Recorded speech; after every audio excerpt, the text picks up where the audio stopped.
How's it going, everybody? Back here tonight to recap a Red Sox season that frankly never got off the ground and was a letdown from start to finish, starting on opening day all the way through game 162. Wrapped up on Sunday with a win over the Baltimore Orioles. Joining me tonight from 98.5 The Sports Hub and the Hardcore Baseball Podcast, which you can find on the 98.5 The Sports Hub app, is Matt McCarthy. Matt, how's it going tonight? I'll tell you what, Cam, I have never, ever taken a vacation in the month of September as a result of baseball season, particularly in my line of work. In August, I scheduled a vacation for the final weekend in September because I knew this Red Sox season was over, and I knew I didn't have to be around for any dramatics. So that's how I felt about it. Wow. That basically sums it up, Matt. So, I'll tell you, what I think ruined the season was complacency. I just felt like this team rested on its laurels. There was no urgency in the offseason from David Dombrowski or Alex Cora, for that matter. And with the exception of Xander Bogaerts and Rafael Devers, it felt like there was nobody who felt any need to match what they did last year. Would you agree? I couldn't agree more. It started in spring training with the way that they handled the pitching staff and the complacency and just the overall attitude from Alex Cora on down, or frankly from Dave Dombrowski on down, or maybe even from ownership on down. Just about everybody in the organization played their role in what happened this year. And, it just started out poorly. It never got off the ground, as you said. There was never really one point in the season where you felt like, hey, all right, this team's a real contender. Maybe right before the trading deadline, when they played that strong week against the Yankees and the Rays, people started to take notice. People started to buy. I know I paused for a second. I said, okay, maybe they are more than just a seventh-place team. And then they absolutely crapped themselves that week of the trading deadline. They didn't go out and get anybody, and the team just flat out quit at that point. The team never really showed that they were worth investing in, and when they ultimately decided not to make that investment, the season was over. The season was over in the first week of August. It never really got to the point where you felt good about them, but there was never even any drama about it. This isn't even like September in 2011 where they collapsed, and you could see that coming, and it happened on the final day of the year. Not obviously that was worse than 2019. But to your point, Cam, it just never, ever got off the ground, and it was such a joyless exercise. And I think it was a hard year to be a fan. It really was, because there was never a moment where you felt interested or you felt invested in this team. And they were just kind of there. They won 84 games. It wasn't like they totally bottomed out. But they have 3 wins more than 81, which is obviously the 500 mark. It was just one of those years where it was just hard to get invested, and I can't blame anybody for not getting invested in this team because they never showed they were worth it.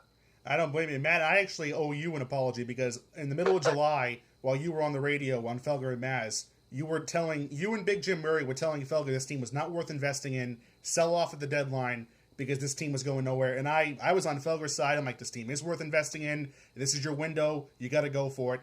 And they, as you said, after that deadline, they completely shut it down. And with the exception of that 3-game winning streak, when they won the first 3 games of that Yankee series, which immediately led into an 8-game losing streak, it never really felt like this team was engaged. Go back to the deadline, though, because I think they did the worst thing that they could have done, which was nothing. I was a huge proponent of selling, Cam. I wasn't a huge proponent of doing nothing. I was a big proponent of selling because I was of the opinion that, you don't want to let J.D. Martinez walk for nothing. You don't want to go into an off-season with Mookie Betts and risk not getting much for him in return if you end up trading him. And I don't know, it kind of seems like the chatter around the game right now is the Red Sox aren't going to get a lot from Mookie Betts if they trade him because he's going to be owed $30 million, because he's going to walk. It's so much better to deal somebody a year and a half before he hits free agency than just a year. You would get that much more. What they did, I found, was totally unacceptable because they did nothing.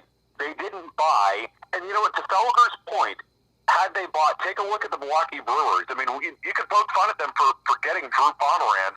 Drew Pomeranz, even though he's a gutless hack, has been great for them.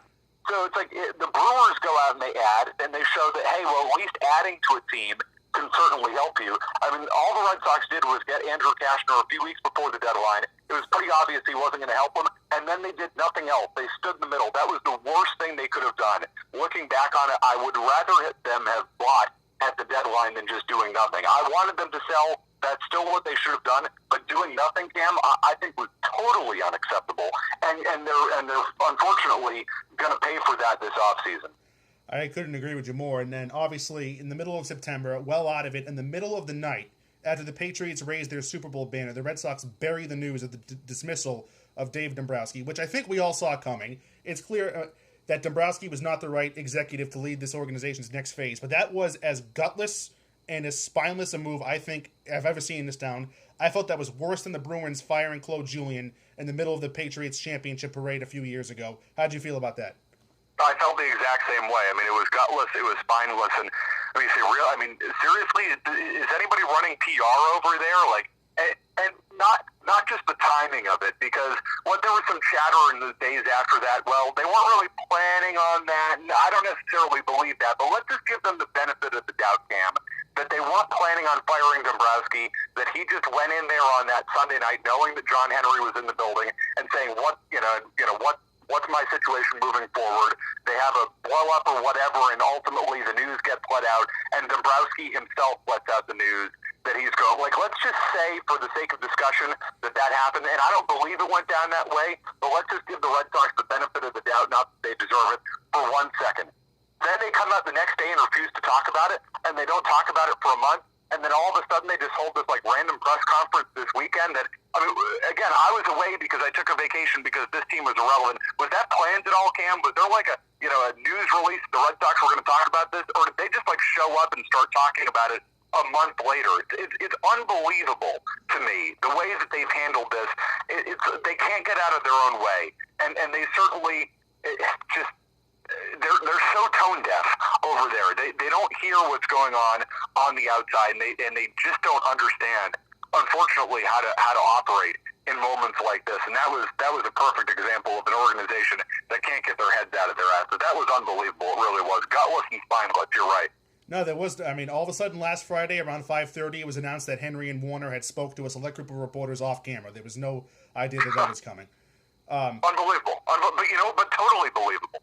And, the audio, we're going to try and make this as informal as we possibly can. Informal, you just fired your general manager, a guy that 4 years ago when you brought in, basically in the middle of the night, if you remember when they brought Dombrowski in, that broke in the 8th inning of a worthless game in August, and all of a sudden they called everybody down to Fenway Park. They did this whole big press conference at midnight or 11 or at midnight. You bring him in with all this fanfare, and then you try to bury the news of his dismissal. It's unbelievable. It really is. And then I thought the worst part of it all was they tried to save face and brought David Ortiz to make his first appearance after he was shot to throw the first pitch out the next night, just trying to save face.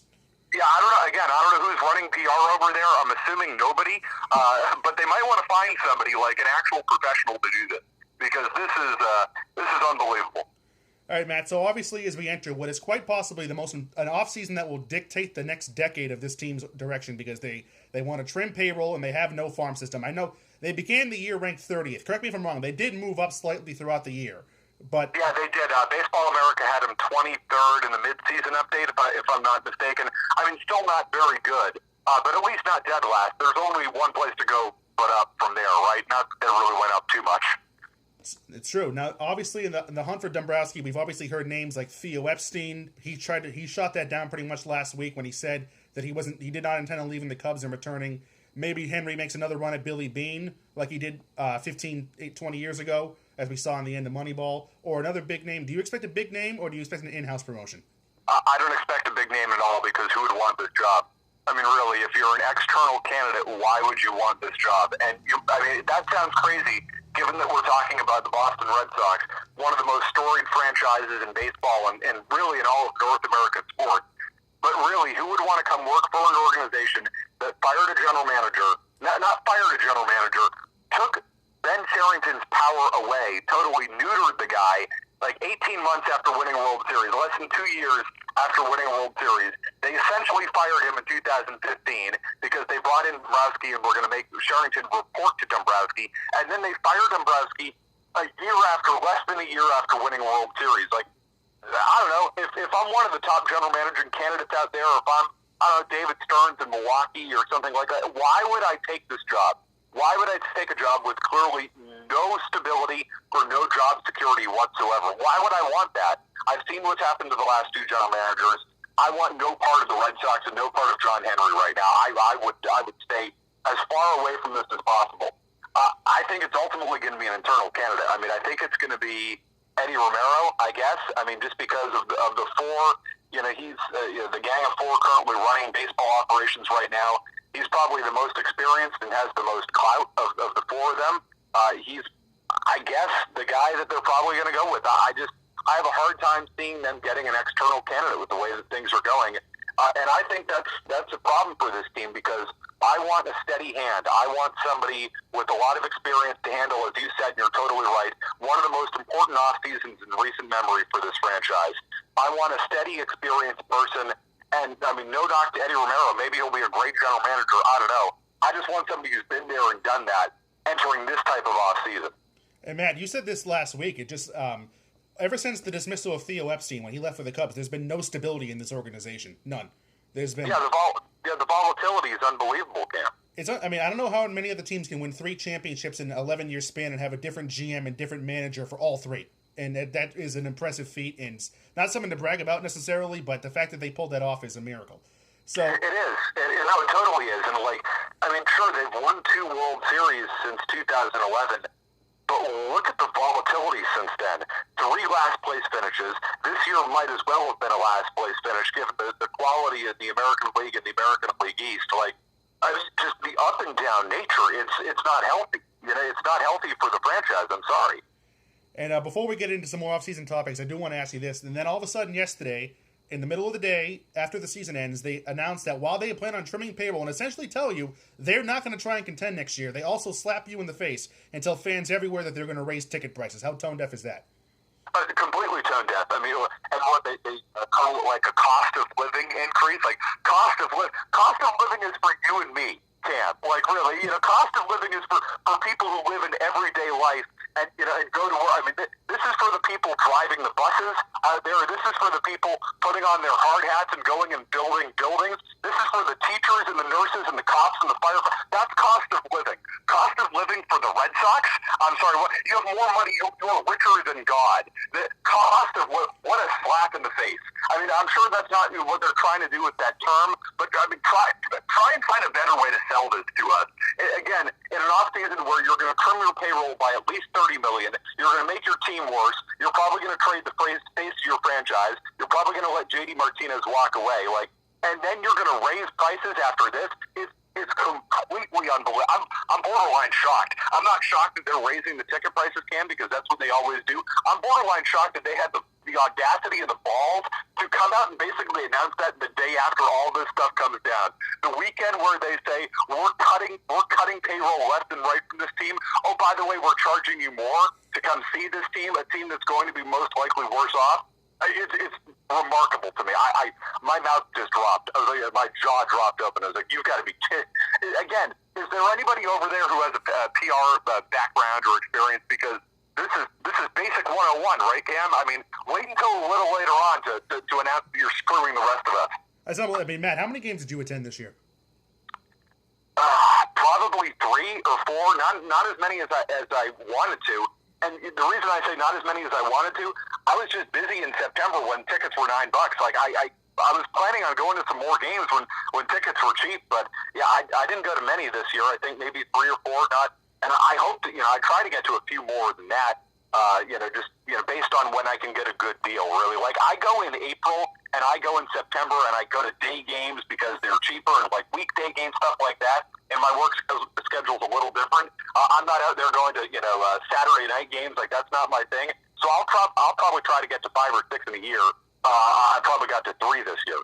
I got to 5 this year, and there's another thing too. They were horrible at home this year. I went to 5 games this year. I was at 4 losses. I'm sorry, I was at the Royals game. They got rained short in extra innings. I counted as a loss because I wasn't there for the finish. And my lone victory was a game against the Giants last week on the last game of that series. So you're going to raise the prices a year after you're horrible at home. That's another thing.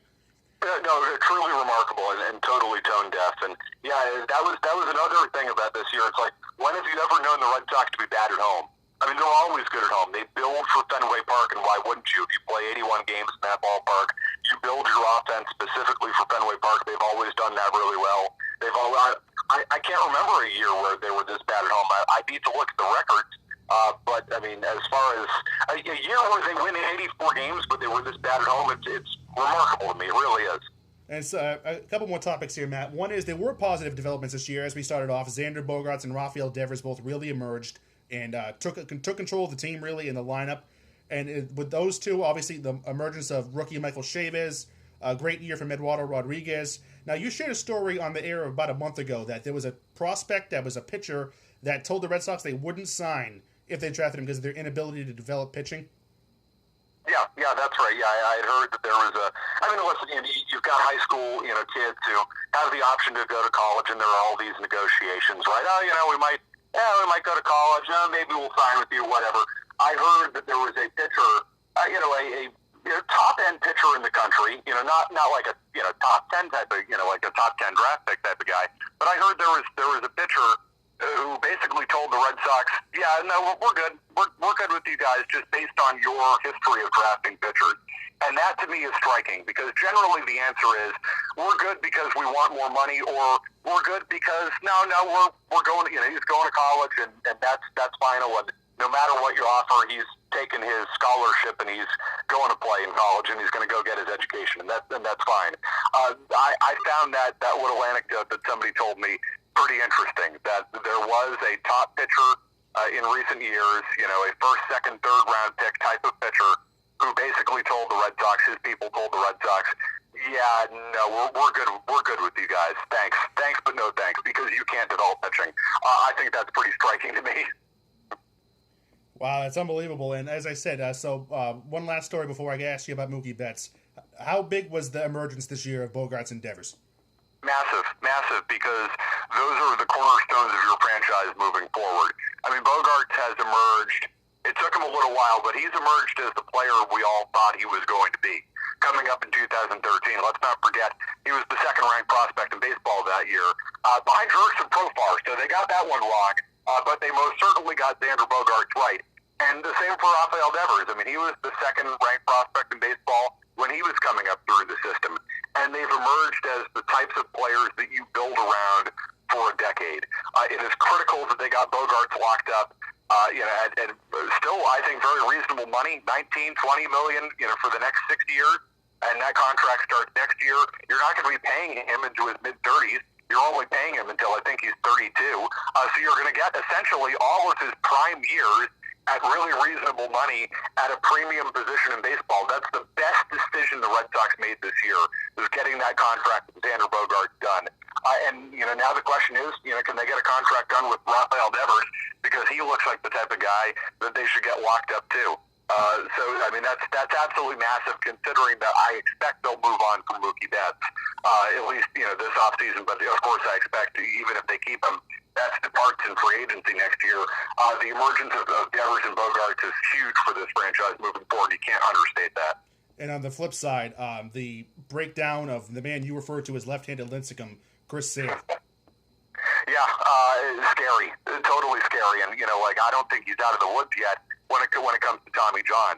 And the question is, do you want him to have Tommy John and hopefully bounce back stronger like a lot of these guys, or was this drop off this year the result of just overwork and overuse? And is he the type of guy that's going to fade down like a Tim Lincecum? Like there was nothing wrong with Tim Lincecum, and let's not forget Tim Lincecum was just as good as Chris Sale was in his prime, and he was just a wiry guy who wasn't built for it, and eventually it just all added up. So that's the real question of, was this an injury year for Chris Sale, or perhaps even more terrifying, was this not an injury year for Chris Sale, and this thing just kind of popped up at the end, and it really had nothing to do with his performance all year long.